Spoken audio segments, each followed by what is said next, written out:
ಬೀದರ್ನ ಗುತ್ತಿಗೆದಾರ ಸಚಿನ್ ಪಾಂಚಾಳ್ ಆತ್ಮಹತ್ಯೆ ಪ್ರಕರಣ ಸಂಬಂಧ ರಾಜ್ಯ ಬಿಜೆಪಿಯ ನಿಯೋಗ ಇವತ್ತು ಸಚಿನ್ ಪಾಂಚಾಳ್ ನಿವಾಸಕ್ಕೆ ಭೇಟಿ ಕೊಡ್ತು.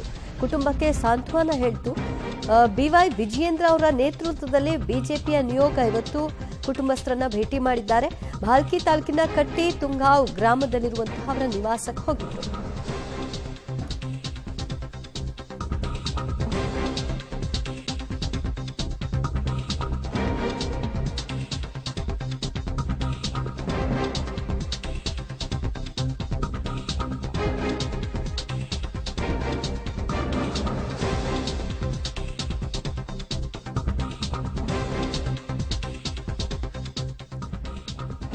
ನಿನ್ನೆ ಬೀದರ್ನ ಜಿಲ್ಲಾಧ್ಯಕ್ಷರ ನಿಯೋಗ ಹೋಗಿದ್ದು, ಇವತ್ತು ರಾಜ್ಯಾಧ್ಯಕ್ಷರ ನಿಯೋಗ ಖುದ್ದು ಭೇಟಿ ಕೊಟ್ಟಿದೆ. ಸಂಜೆ ಗುತ್ತಿಗೆದಾರ ನಿವಾಸಕ್ಕೆ ರಾಜ್ಯ ಬಿಜೆಪಿ ನಿಯೋಗ ಭೇಟಿ ಕೊಟ್ಟು ಅವರಿಗೆ ಸಾಂತ್ವನವನ್ನ ಹೇಳಲಿದೆ.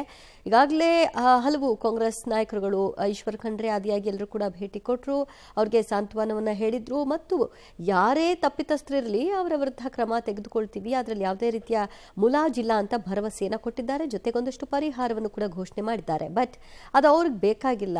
ಅವ್ರಿಗೆ ಬೇಕಾಗಿರೋದು ಸತ್ಯ ಹೊರಗೆ ಬರಬೇಕು, ತಪ್ಪಿತಸ್ಥರಿಗೆ ಶಿಕ್ಷೆ ಆಗಬೇಕು, ಅದನ್ನ ಈ ಕೂಡಲೇ ಮಾಡಬೇಕು. ಯಾವುದೇ ಕಾರಣಕ್ಕೂ ಸರ್ಕಾರ ರಕ್ಷಣೆ ಮಾಡಬಾರ್ದು. ಆರಂಭಿಕ ಹಂತವನ್ನ ನೋಡ್ತಾ ಇದ್ರೆ ರಕ್ಷಣೆ ಮಾಡ್ತಿರೋ ಹಾಗೆ ಕಾಣಿಸ್ತಿದೆ ಅಂತ. ಇದಕ್ಕೆ ಬಿಜೆಪಿ ನಾಯಕರ ನಿಯೋಗ ಈಗ ಬಿಗಿಪಟ್ಟು ಹಿಡಿದು ಕುಳಿತಿದೆ.